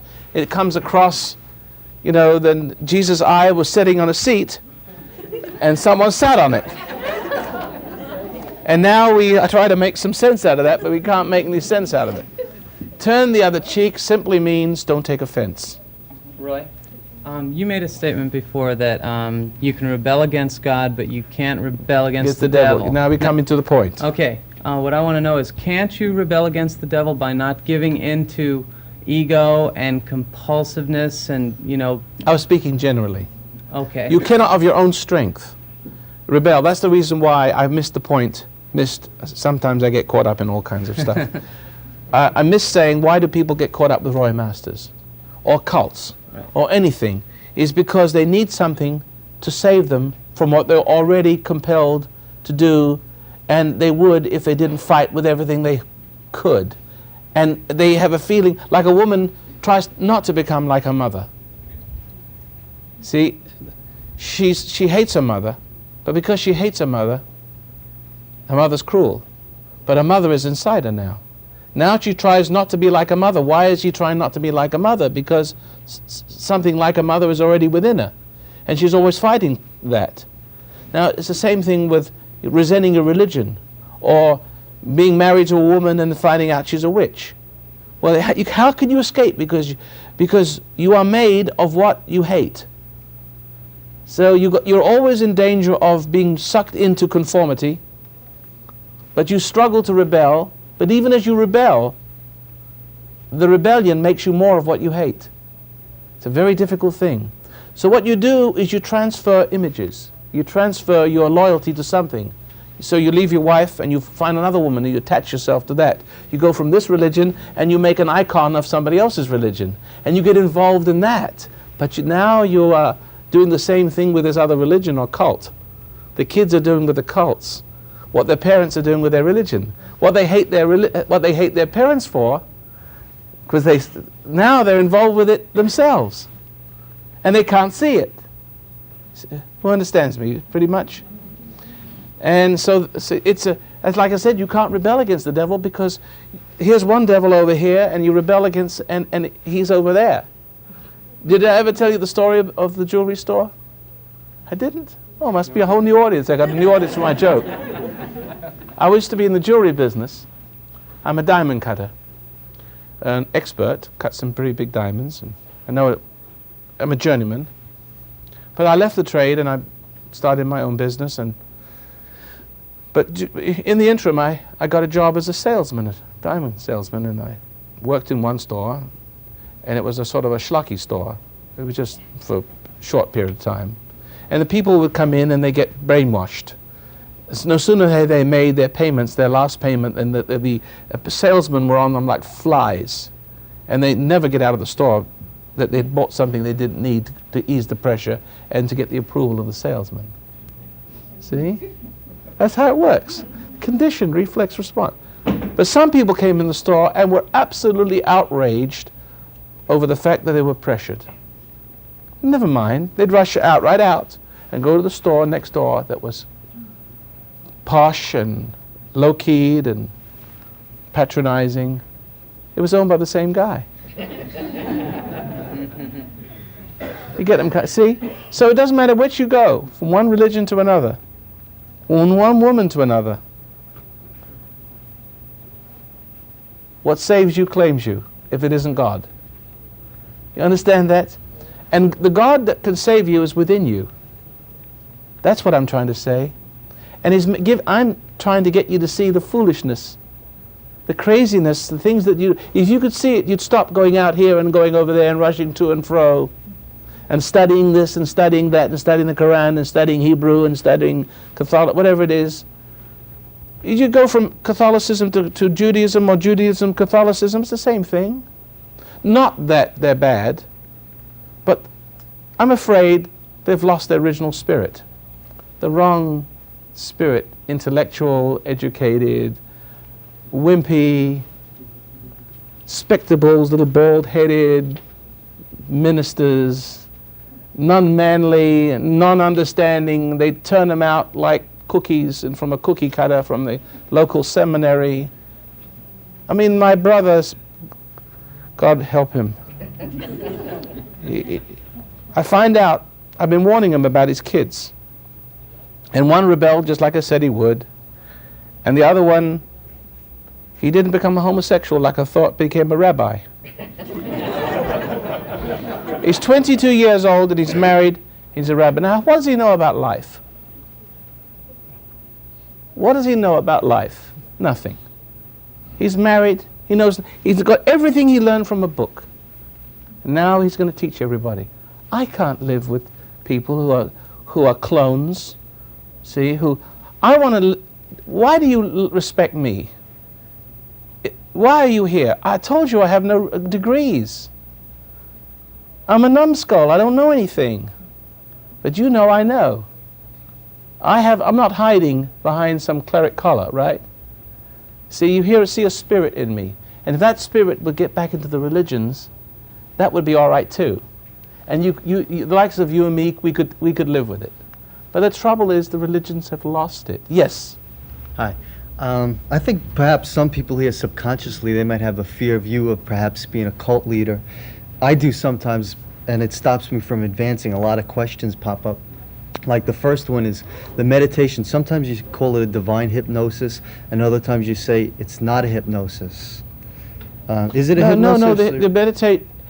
The trouble with people, the trouble with meditations, and the trouble with religions, the trouble with belonging to a group in order to learn to be, right, tends to be hypnotic, because if you are externalized, you simply transfer one externalization from one person to another. And so that everything is hypnotic. All of life is hypnotic. The whole idea is to get out of the hypnotic state. Now here I am trying to teach you, show you how to get out of the hypnotic state. But then there are many of you, because you're so externalized and have so little going for you inside, that you're all external, that the only thing, there's so little soul left. You're so psychotic, so conditioned easily, that you tend to transfer to yourself to me that same relationship that you were escaping from. You tend to get caught up with Roy Masters. And I tend to become your guru, and you tend to think, what do Roy Masters think? And you tend to think Roy Masters and read Roy Masters and breathe Roy Masters. And yes, you would be hypnotized and you'd be caught up with me for sure. How many people in this room it's happened to? Come on now, on a show of hands, how many? Keep them up. See?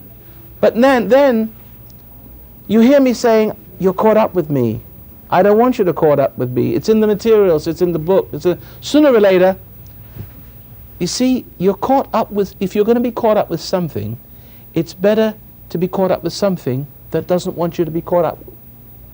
Because you see, where you're caught, if your mind is over there caught up with this, and it doesn't have any intent to free you, but to catch you up even more in its relationship, how are you ever going to get free?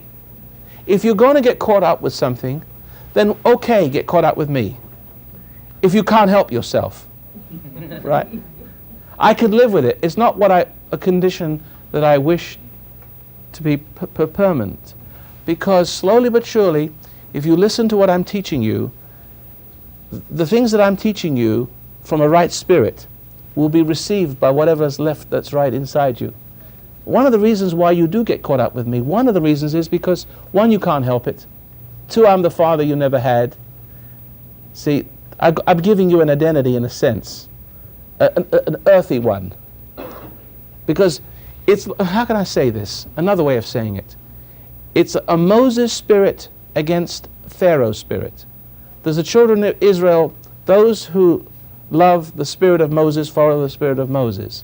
Those who love the spirit of Pharaoh follow the spirit of Pharaoh. They follow because they don't have their own, they're not a Moses yet. But if you love what's in Moses, and you listen to Moses, and see, you're following the good in Moses because you yourself see the good in him. That's why you follow him.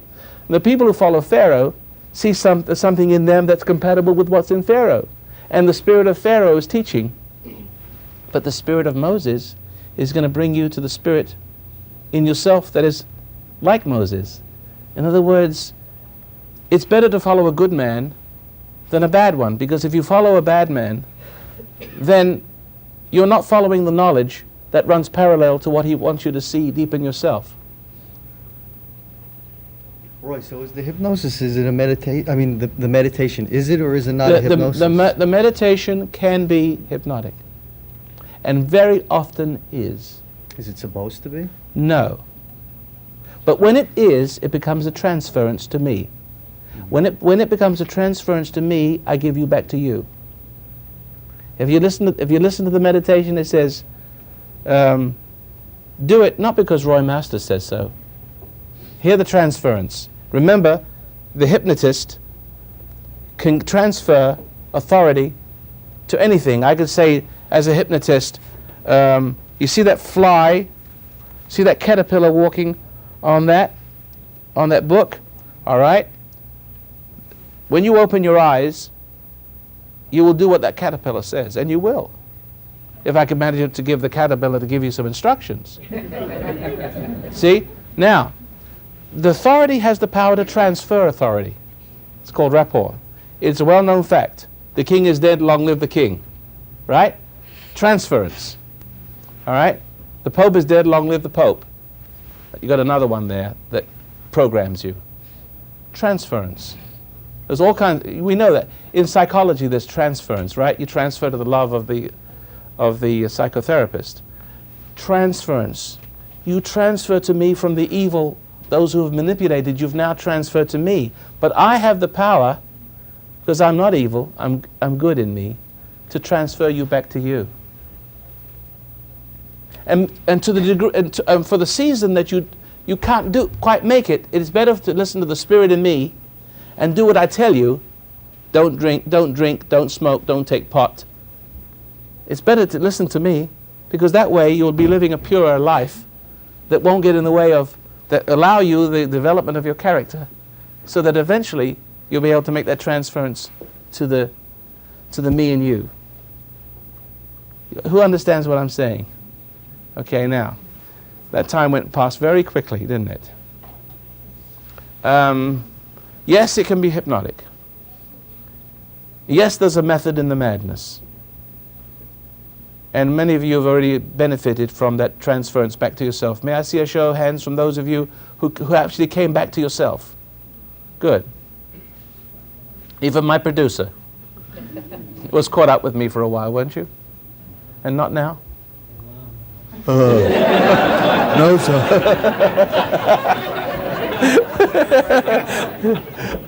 Okay, well, thank you very much. Would you join us tomorrow night? And would you make sure there is a tomorrow night by supporting the program?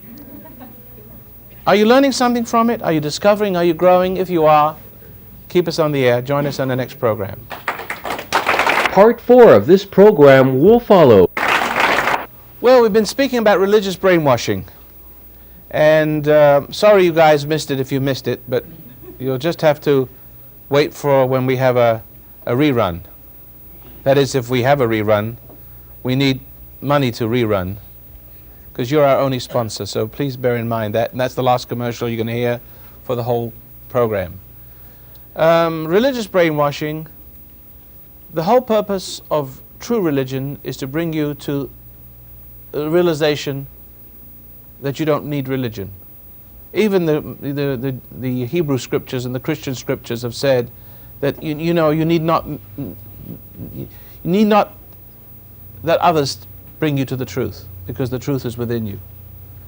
And there's also some scripture, if I remember it correctly, the time is coming, saith the Lord, well, not every man shall say to his brother, know ye the Lord, but I shall write my laws in their hearts, and I shall be in their mind, and they shall be my people, and all that sort of thing. I believe the times are here now, if religion is practiced properly and we can sort of cull out the significant truths in a sort of simple ABC fashion, to bring you to the door or threshold of the inner reality and open it up and let the light in, or the Spirit in, so that we'll all be the extensions of an inner spirit rather than from your local rabbi or your pope or your ayatollah or anybody else. See, because there are some religions which are beneficial, like Judaism and Christianity, and Muslim religion, and there's a lot of them have a lot of good things. But the trouble is, a lot of people, the religion as it's practiced today, with the kind of ministering that goes on, with the wrong kind of spirit, tends to make people addicted to the religion and fanatical, as you see. There's fanatical Christians, there's fanatical Muslims, there's fanatical all kinds. And it's the same wicked spirit. They'll kill you thinking they're doing God a favor. See? And every religion has had its fling in that, hasn't it? Name one that hasn't had it, and I'll show you a chicken with teeth. Yes, now, back over here. Yeah, I've been accused of being a fanatic. A Roy bot? Yeah. Are you? I kind of got to doubt myself. I don't think so.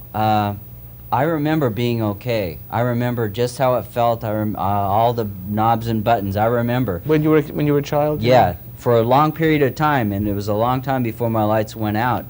And from where you're coming from, that's that thing. And I knew I'd never be right until, you know what I mean? I mean, it's not a.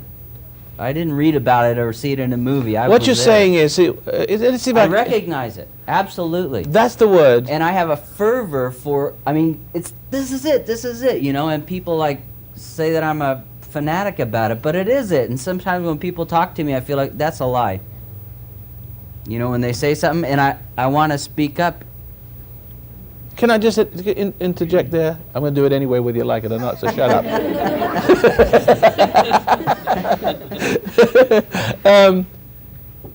This is the magic of religion. It's not what the person says It's what he is. You know, we were speaking about hypocritical religion. People, they have the words, but they ain't got the music, pardon the vernacular. And you see that this is what bugs you. They say the words, but they're not that person. They're cruel, they're hypocritical, they're pretentious. Your spirit can't jive with it, right? Now, so therefore it creates all kinds of rebellions and conformities, a life of confusion and guilt and frustration because you can't find the answers after that, because the temptation of the hypocrisy and the cruelty has separated you from what religion is all about. You see?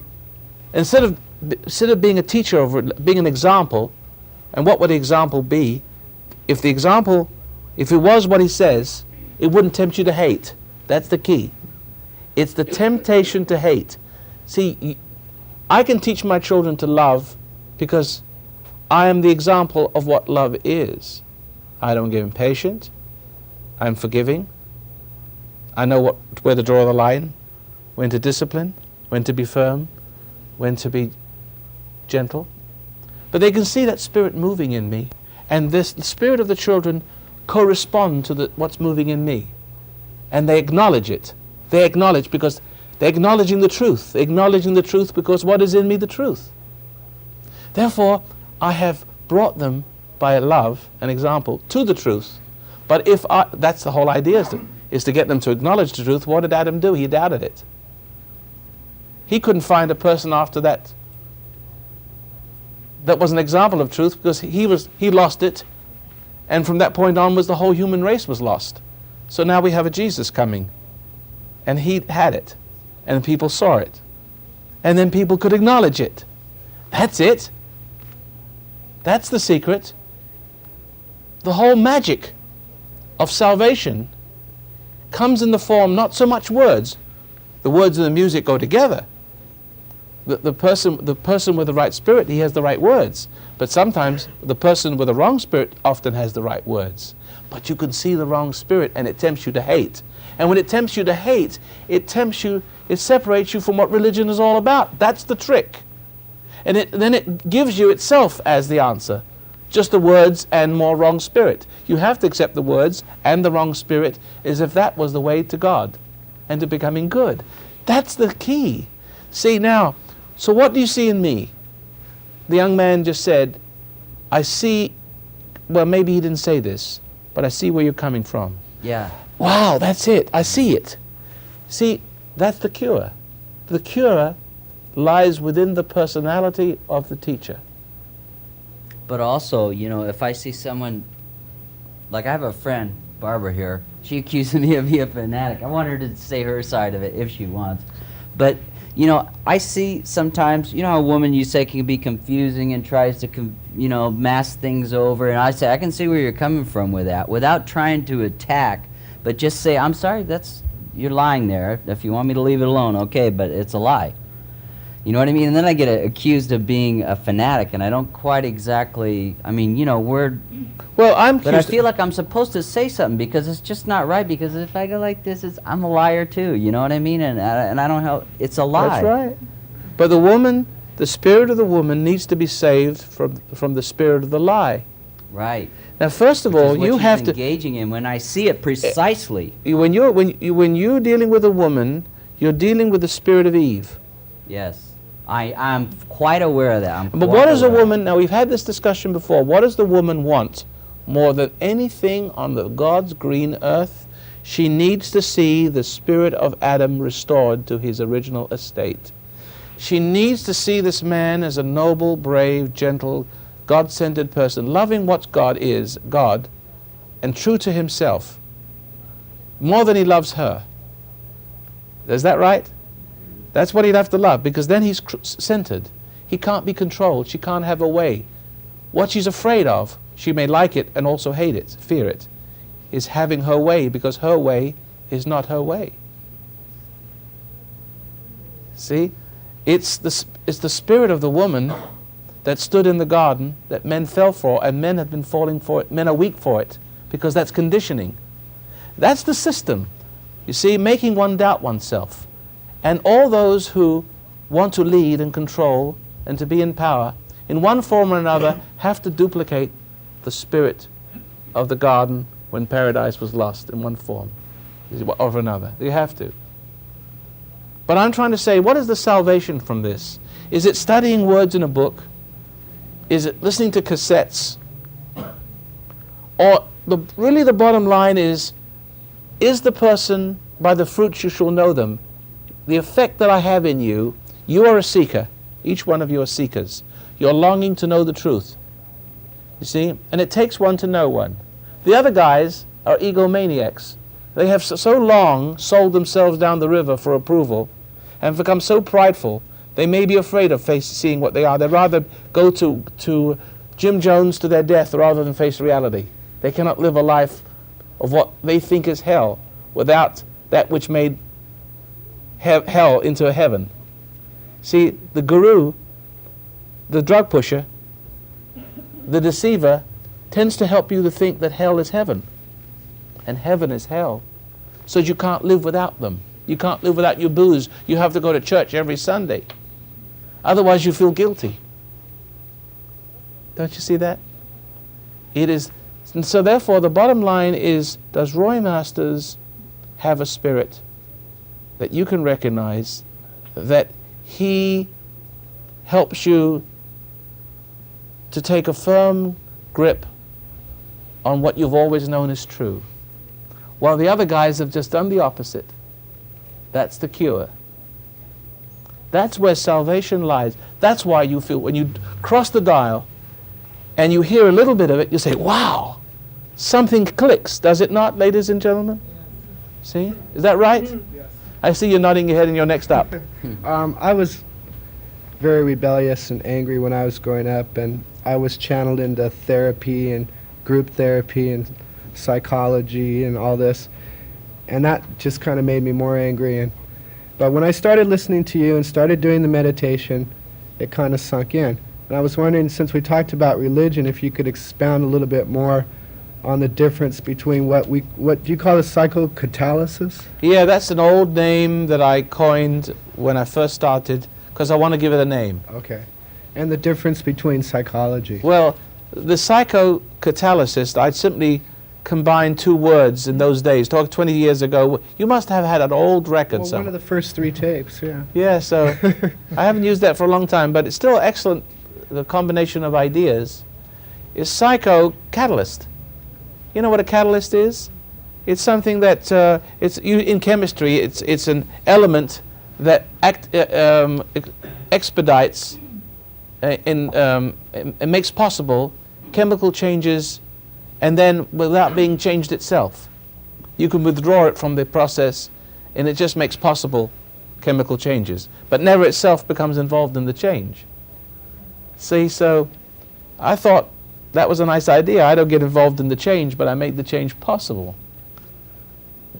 It's a neat combination of ideas. A little bit more. I'm trying to remember what you said, and that's the reason I'm asking is why this practice of the meditation is so much more beneficial to us, and there's more progress made with psychology. A lot of people are hung up on psychology like yes, religion yes. too. Yes, you see, the psychology is the spirit of education. You can stay there if you like. Psychology, remember in the garden, even if it's only an allegory, right? In the garden there stands the spirit of truth, understanding without knowing, without knowledge.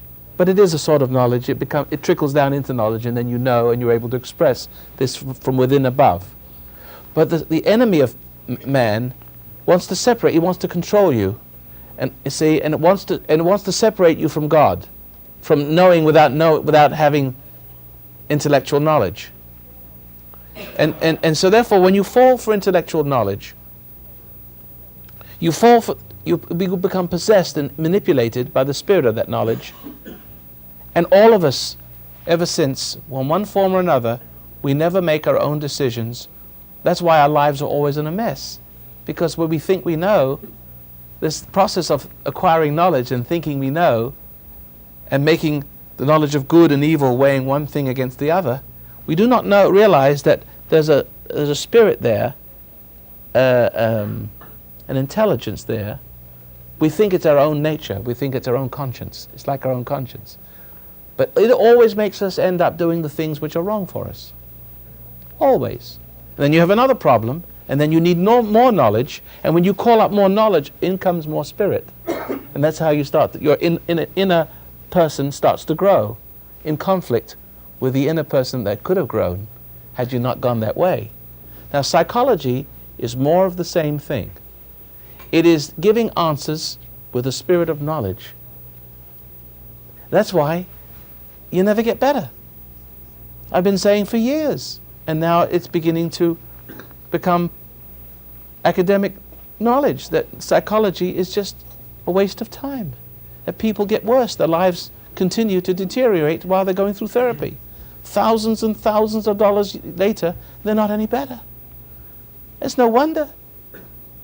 They seek comfort in the spirit of knowledge, justification, rationalization. See? But that's why the likes of you and me, we can't go to psychiatrists. We see they're all crazy. We haven't died yet. We haven't completely dissolved. You understand that? That's why your spirit comes to life when you see and hear the likes of men like myself. There are other people around like that.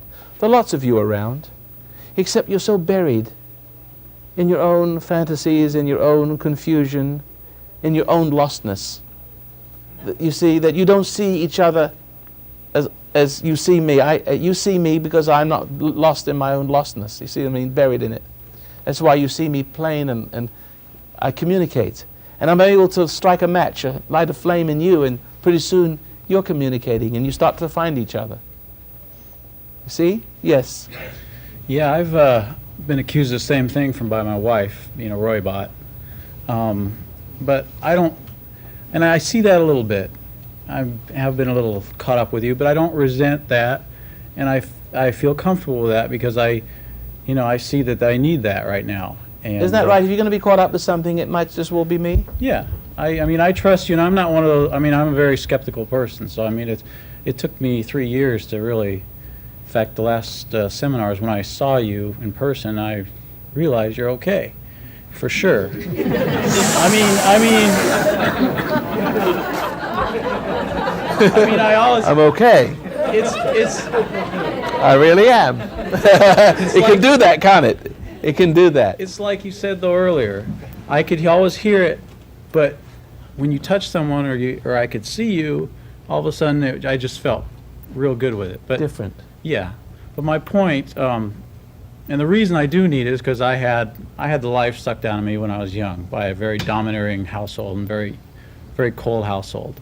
And that externalized me into a lot of different things, and abused sex a lot when I got older, and it with girls and everything. And the self that comes out of trauma experience is always a sex self. You know that, Yeah. don't you? And the point I'm trying to get to quickly, I finally realized that I need to stay away from that. By listening to you and meditating, I realized I need to dry up, as you put it. Yes. And now... save your energy, and as you Right. do, you're able to understand me better, and pretty soon, the more you do as I tell you, because you realize it's right, and you need a father substitute who never told you those things, and therefore you put yourself in my guidance, as you would a father you loved, because you recognize the spirit. So you entrust your body and life to me for a while. You find that the things I tell you to do haven't harmed you. No. They've only helped you to retain your spiritual strength, to keep away from all the things that would otherwise have embroiled you. It's because you love my spirit and you've elected me. I haven't forced you. Like my kids, they love me, and because they love me, I don't have to force myself upon them. The good in them loves the good in me, therefore they need something to look up to that's of the other world.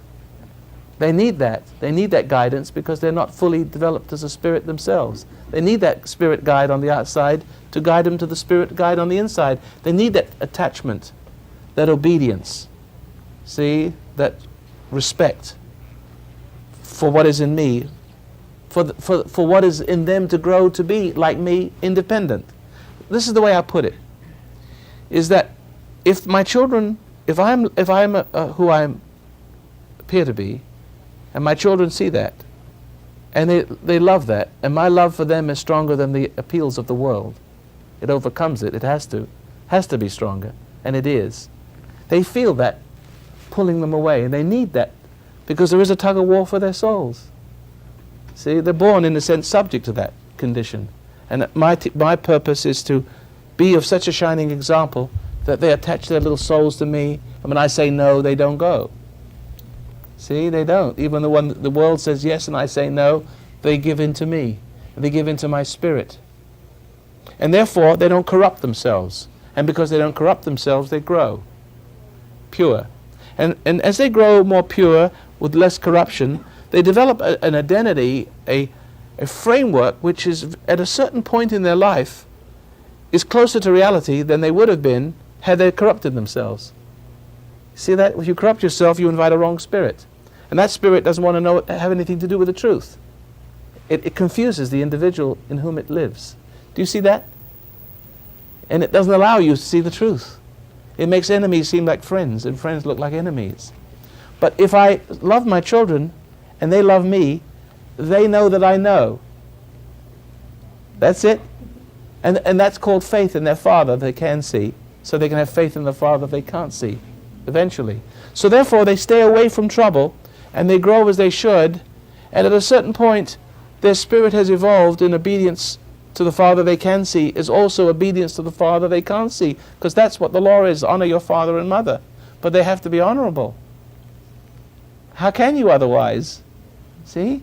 So now they reach the point of maturity. It's a very small step to transfer the allegiance to the Father they can see to the Father they can't see, because by that time the Father is ready to receive them. See that? Well done, young sir, young lady. Right? You see that? It's easy.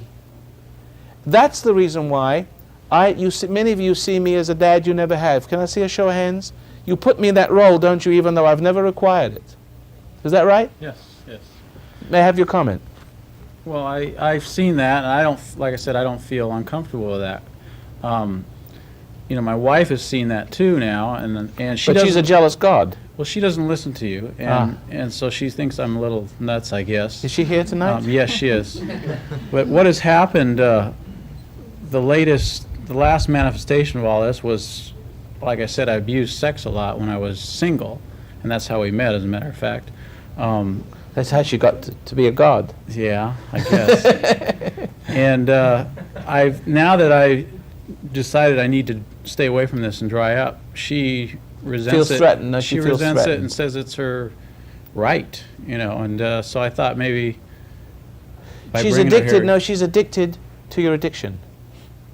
Well, I see that, but You see that? She's threatened. She wanted to come here tonight to get it from you, to hear it from you, because she doesn't. My explaining it does not do it, and but she won't listen either. So. Well, she'll have to ask me the question. I can't really talk to her unless she wants me to talk to her. Do you want to ask a question? It's up to her, not to volunteer being spoken to. Thank you very much. I don't like to push myself on you. If No, not. I intended to talk to you tonight anyway. Thank you very much. So, no, my whole reason for being here tonight is because I want to understand. And I just don't. I don't understand how. I understand what he did in the past was very bad in his single life, and that his abuse of sex was very bad, but I don't understand how his becoming celibate now, when we are in a good, solid marriage, how that is going to help him absolve himself and atone himself of all these bad things he's done. I don't think he needs to be celibate, but I think he needs to back away from, it's like, you see, you have to recognize his needs too. And if you love him, you must realize that he's going through some kind of conflict. Mm-hmm. And that the kind of identity that has grown up through abusing women in the past, and including you, has caused conflict in himself because he's a good man. Right. He knows that he's got an identity like the alcoholic gets an identity from drink, or a woman gets identity from food, a person gets an identity from a cult. But the woman is a very strong possession. Women, for him, has a very strong hold on his mind, and he realizes that he can't be weak for you and love you. He needs to break away from you just a little while, because so that his obsession for you, which he recognizes, is no longer obsession but love. See, he's got to break away. He has to dry out. He has to back away and be quiet just for a little while so he can find his real self. See? Mm-hmm. You've got to give him a little space. Well, don't be too threatened. I can understand giving him He'll come out of it a better space. man. I can understand giving him space. I almost feel like I'm being punished. Yeah, no, yes, you are, because you think he's trained you to think that sex is love. He's taught you to accept his weakness and to sexually service his weakness. And this is causing him great conflict, as it will you if this relationship continued. If this relationship continued where you feel cheated of his sexuality, thinking sex is love, and therefore the more sex he has, the more love, but after a while there won't be anything left of him to give. See, because sex is not love. He has to get away from the idea that sex is love before whatever love is can appear. Roy, yeah. It's more than the sex, though, isn't it? Isn't it the obsession? Yes, that's what I was trying to say. The obsession. Say it in your own way. Say it. Well, no, I'm just saying that it's more than just the physical. It's the fascination. It's the adoration that a woman in an early relationship that has gone bad comes to identify with love. That obsession, that fascination, that adoration of her. It's a fascination. Sex is only the manifestation of It's that. right. It's a fascination with a man's downfall. Sex is a weakness for a woman, and every woman knows it, don't you, ladies? Is that right? How many ladies know that? See, men have a weakness, and you catch them through their weakness. And the relationship should never begin that way. Relationships must begin. Oh, I got cut off. This is a cliffhanger, and we'll continue our concept tomorrow evening, and tomorrow night she'll still be standing there. and we have a little bit more time to expound on it. It won't be tomorrow night. We're just doing all these tapings in one evening, so for the listeners and the viewers, it will be tomorrow evening. Please, if you want to be in our audience Friday night, you have to call the foundation for reservations. Keep us on the air with your contributions. More than that, start the meditation exercise. Announcer will give you the information as of now. Thanks for listening, and join us again. Part 5 of this program will follow.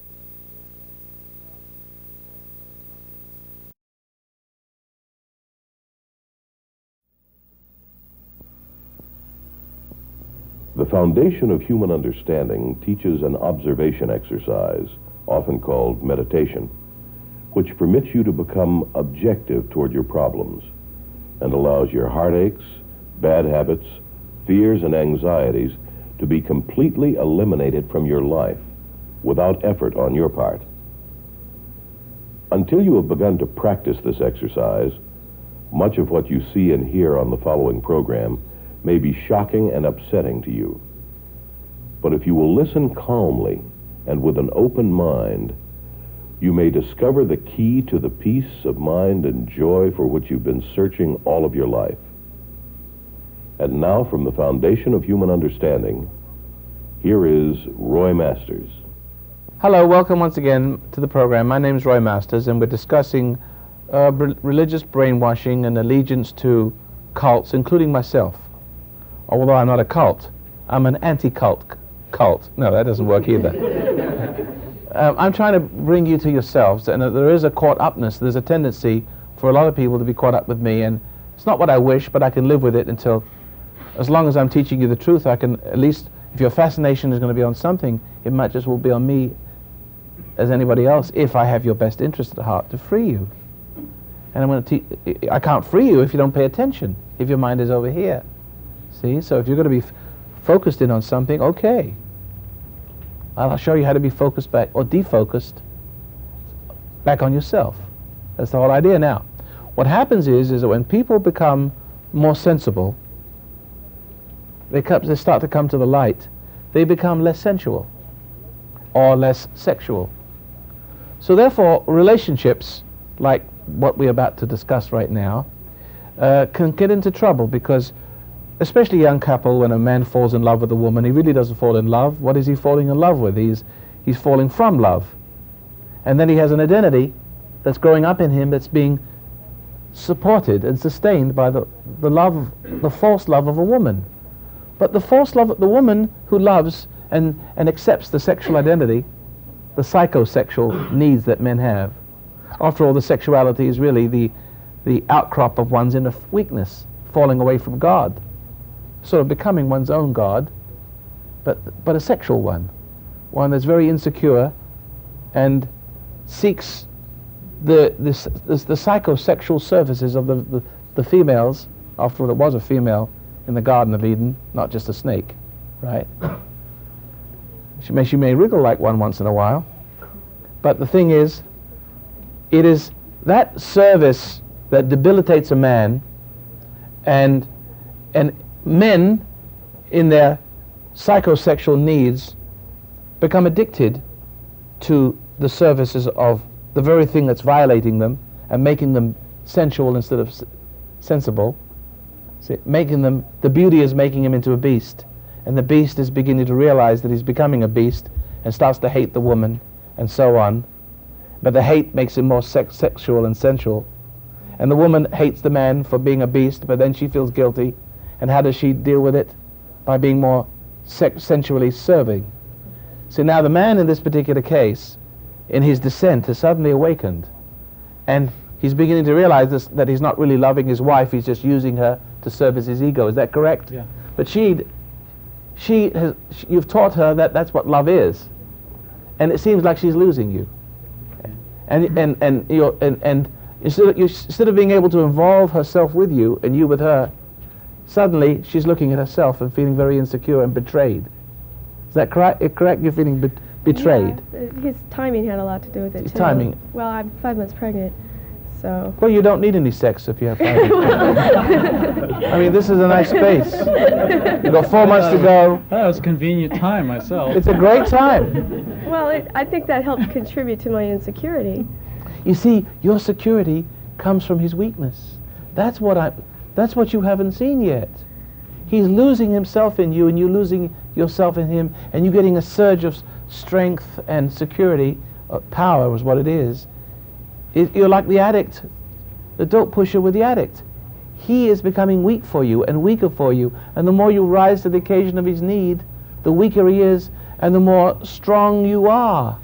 And you feel secure through his weakness, like the dope pusher with the addict. The dope pusher feels secure through the weakness. So what would happen if all the drug addicts suddenly dried up tomorrow morning? All the dope pushers would feel betrayed. Wouldn't they? See? So I'm trying to say, you must see beyond this moment. The man loves you. He truly does. What you should want as a woman is not sex so much, but love. Well, I always viewed the acts of our lovemaking as a celebration of that love. I know, you're a typical liberal. Are you a liberal? Not really. I'm a staunch That sounds like love. I mean, You sound like Jacques Cousteau. well, no. He makes a serenade with frogs having sex with each other. Puts it to music. He's glorifying his own weakness, of course. No, I think part of the problem was his revelation, if you want to call it that, to me, that sex for him between us was always just the physical satisfaction, and for me it was always something much more. What was it? That celebration.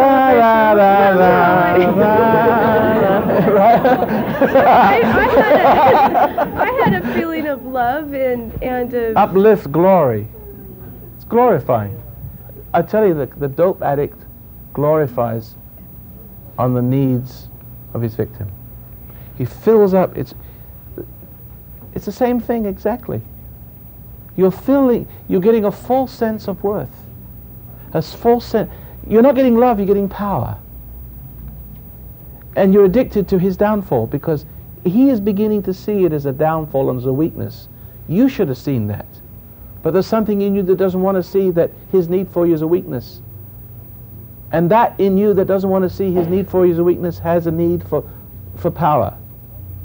And you're encouraging his weakness as if it was love for you, because you want to be worshipped. There's something in you that wants to be worshipped, glorified.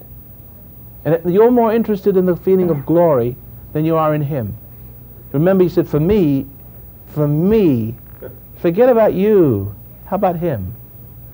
He's going through something. Why don't you stand back and say, hey, forget about me for a while. Maybe he's onto something. Well, whatever it is, I'll let him go through it. Maybe he needs a little space. You're too interested, you're feeling insecure. See your own needs? You're not a complete person. There's something you want from him that isn't good for him to give, and he's discovered it. But he's also set her up for that. Yes, of course. You know that, don't you? Oh, yeah. You've taught her that. Sure. You've taught her to serve you and to be fulfilled by the ectoplasm of your gut. You know what I mean?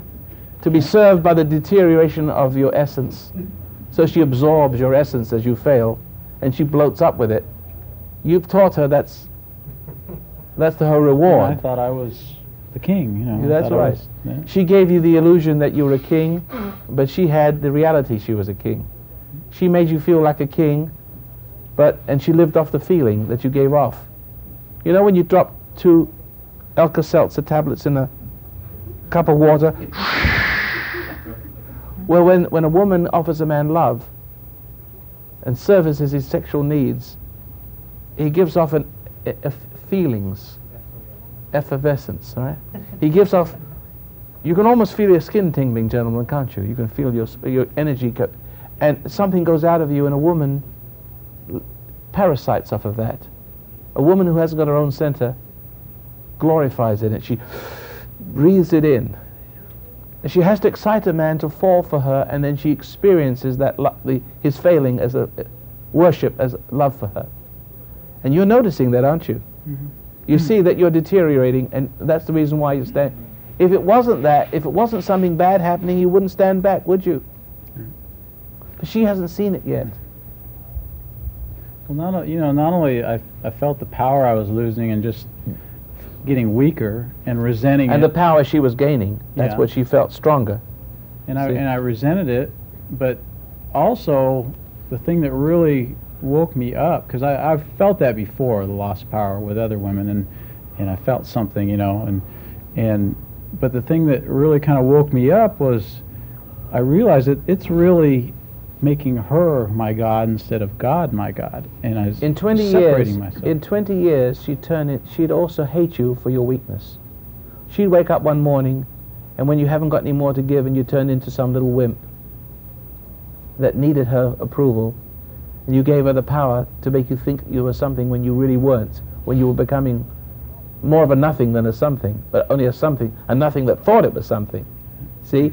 20 years, 15 years from now, she'd hate you for that. She'd feel something dark and ugly, and she'd sort of sense that you were responsible for her conflict and the hate she felt for you and the contempt. And yet, somehow, there'll be something in you that cried out to service you, and she would hate to do it. The more she'd love you, the weaker you'd become, and she'd feel like somehow she'd be afraid to love you. She wouldn't want to touch you. See, that's what would happen one day. That's what happens in all marriages. Who understands what I just said? Whoa! Is that right? You want to make a distinction for viewers out there who might think that you're saying sex is wrong? No, I'm not saying sex is wrong. I know you're not, but I'm saying, do you want to make that That's why I'm saying, that's why I'm saying that a person who is an alcoholic doesn't know how to relate to alcohol without becoming completely freaked out by it. But I can teach a person to become whole with himself. A person who's whole with himself has no conflict. He has no guilt. A person who isn't whole with himself has guilt. And how does a person who has guilt and not whole with himself deal with that? By losing themselves to find themselves, to escape. Men do that with women. So therefore, what your husband is trying to do is to dry out, as he says, so that he can relate to your body and your person in a proper way. Like, you should be able to have a drink with your dinner, and he who striveth for the mastery is temperate in all his ways. He wants to give you sex with love, not with lust. He doesn't want to involve himself more deeply in you, drawing up some kind of illusion of a man from it, see, while deteriorating and abusing you in the process. You will feel abused, and he will feel used. He will feel trapped, right? That's the word, trapped? Yeah. Debilitated. And she asked me, you know, what would be the right way, and I do believe there is a right way, but I have abused it for so long that at this point I don't know He what it is. doesn't know what the right way is yet. And I think see. it'll come eventually. He wants to not abuse you. He wants to teach you. He wants to love you. He doesn't want to use you. He knows he's using you, and he knows that he's taught you that your security depends upon servicing his need and on demand. See, to prove your love. And he knows that that's not right, but you haven't discovered it yet. And you're beginning to feel a little alarmed or threatened because, am I right? Mm-hmm. Don't worry, you're going to have a better man. I guarantee you 100% on your money back. Or you can have your husband back with not money. Okay. Don't worry about it. Meanwhile, a pregnant woman doesn't need any sex. Right? Do you really need it when you're pregnant? I guess not. You think of the kid in there, he doesn't need that.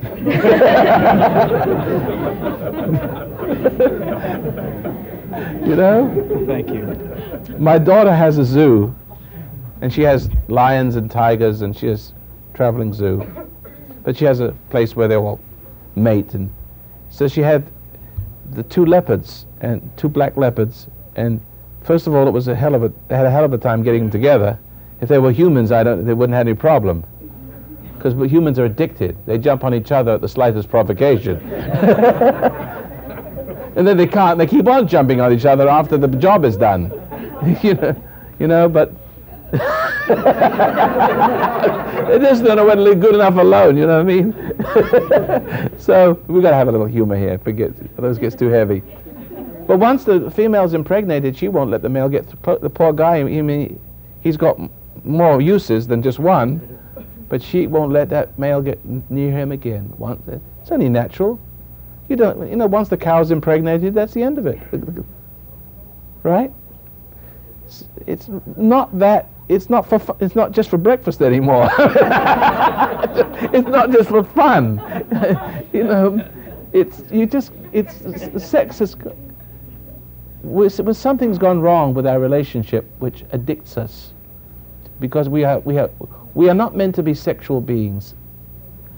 Eventually, this information, if I had time to expound upon it, would help to sort of stabilize the population of the world. Because it's a proclamation that men are not meant to be always sexual beings. For a season, yes. That we must transcend and go and come into a beyondness that is more beautiful and more noble than just reproducing animals. See what I mean? And every woman longs for the man, that beyondness in a man, to lead her out of that duty. It isn't that pleasant, is it, ladies? Let's be honest. Come on now. Go. It isn't that pleasant, is it? I mean, in the formative years, yes. But you get older, it gets old hat, right? And then you see the man is using you, and he's less of a human being, and he's more, and the more you love him, the more of a cad he becomes, right? The more of a dog, the more of a wimp, because he's just using you to make himself secure, to get some kind of reassurance for an identity, which is a fallen one. And if you keep supplying that need, you become a party to his sin. And as you, just like the dope pusher is just as guilty for supplying the dope as the dope addict for taking it. Don't you see? Because when you supply the dope, you're doing the wrong thing. When you are tempted to do the wrong thing, it's for power. You're separated from the God of power, and you become a God of power yourself. And now the only way you can hold on to a feeling of security and to be a God of power, since you've lost your power, is to keep supplying somebody with dope, encouraging them to fail, and to get a sense of power over them and from them, a sense of life, to neutralize the truth of your death. A dope pusher, takes two to tango, the dope pusher and the dope addict. I mean, after all, the lion is tempted by the lamb. He's tempted to, the weakness tempts, see, for a reaction. So therefore, if it's in a woman, if a woman has no life of her own, no center of her own, she's going to be addicted, attracted, because she needs life. Yes, you know what I'm trying to say? She needs the excitement, the infusion from a failing person, right? So if you're saying that if a woman is insecure, she becomes lustful, is that? That's right. An insecure woman is lustful. She dreams of seducing men and men servicing her needs and filling up. See, just like men dream of women. And also, if you have a lot of hatred, do you become? If you have a lot of hatred, it separates you from. Remember what I've said hatred does to a person? It separates you from love. Do you know what makes a woman sexually active for men? I'll tell you what it is. It's hatred towards fathers. When a little child sees the weakness, there it is again, the love or the lust that he has for mother and the control that mother has over the father, the little girl hates the father because the father is no longer a sensible person, a heaven sent, but he's now the pawn, the extension of the will of the mother who's a witch, right? Whose witchery he is commanding service. Could it also be that you hate your husband? Yeah, I'm coming to that. I'm just going to go over it just very lightly. So you see, the little girl's resentment towards her father for failing to love her mother and also, therefore, failing to be an example and therefore be a shining source of love so that she could respect and keep her innocence intact. But now, that's what she wants from her father is love. But the father has no love because he's too busy being addicted and getting love and giving power. So there's no love in the home. The mother's a witch. The father is weak for that love. See that? There's no spirit, no innocence. So therefore, the little girl hates her father. Following me, ladies? Now, what happens when a woman hates a man? I've always said that, and I'll say it again, that men fall in love or fall from love. But women fall in hate when they see that man fallen from love. Little girls see that man fallen from love. That's the bad example, that weakness, that sensuous man without love, but he thinks he's got it because he's addicted to his wife. Mm-hmm. See that? Yeah. But he hasn't got it. He's too busy filling up and using his wife. And his wife's too busy filling up on power and becoming a witch. Frustrated one. She sees this. She resents him, hates him. The hate separates her from God's love. She loses her innocence, and now she feels empty. That's what now she feels sensual. Yeah. And she feels a sensual need for love from her father. She's jealous of the father's love for her mother. Now she goes off looking for love from men sensually. That's what my... Is that right, ladies? How many let me see a show of hands who understand that. You do, don't you? Yeah. Well, my ex-husband went and he had a relationship with another woman, and I hated him for that. And now it seems like I'm becoming like he was. Yes, it becomes very sensually awakening, doesn't it? Yeah, and I'm doing like what I didn't like him to do. But what will happen is that I know we were speaking on the subject of brainwashing, but now we're talking about identity transference, exchange. What happens is that the hate of the man not only awakens you sensually, but the more you are sensually awakened and perform the loving service that fallen men need to make them fall so that you fill yourself with his life as he falls. Now you become addicted to his life and therefore addicted to making him fall. So the life, his essence, comes into you, and guess what? You start to become masculine. Yeah. And you start to burn like a man. And it seems like you just need it more and more. That's right. The sexual burning of a woman that's increasing is only because she is assuming her inner person that really should be more beautiful and pristine and pure, not from this world, not from that relationship, is taking form, taking the form of a masculine inner form. It's filling an inner void with a masculine quality. She feels dirty. She feels icky, right? Ladies, you understand me? Who agrees with me? Good. Not all of you, but that burning that a woman feels is only not because she's a woman, but because she's becoming a man and she starts chasing the men. Yeah. And they start not wanting sex. So you have to stimulate them, and then now they'll know what it feels like to be a woman. Why don't you have sex? Well, I got a headache. See? I guess it's good because then they'll know what it feels like. Of course, now you also know what it feels like to be a man. Yeah. To become addicted. To become addicted. The manly woman addicted to the feminine man. You're chasing him all around the room and he doesn't want to have any. Is that right? Yeah. That's how God teaches us, I think, sometimes. Well, it's only because of an evolution downward. You become each other. When you haven't found God, the truth, you tend to make a god of another person to get something from them, but then you only get confused. Your identities become confounded, and somehow you get lost in the shuffle. A little piece of you goes to that person, a little piece of them comes to you, and you don't know who the hell you are anymore. Is that right? But what I was trying to say is that in this war of the worlds,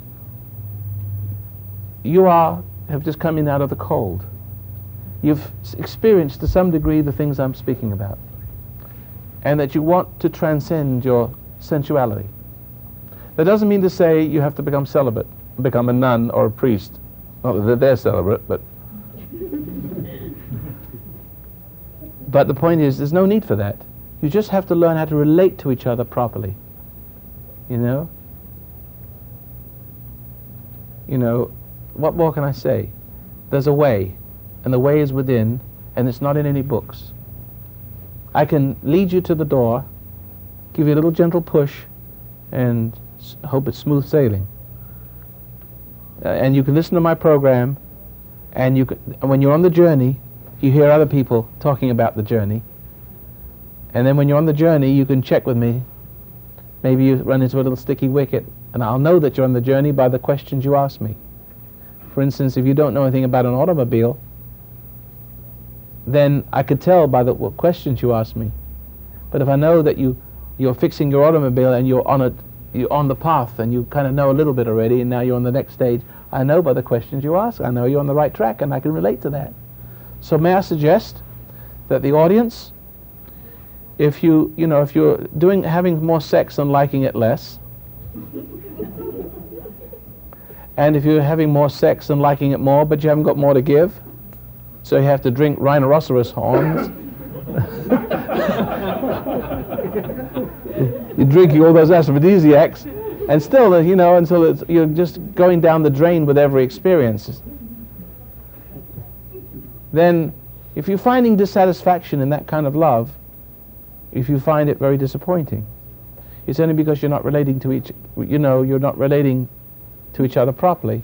Perhaps I can show you how it's done, how to relate to each other. But first of all, you have to get into your center, get very quiet, and find that inner life within you, so that you won't have to aggravate it out of everybody else.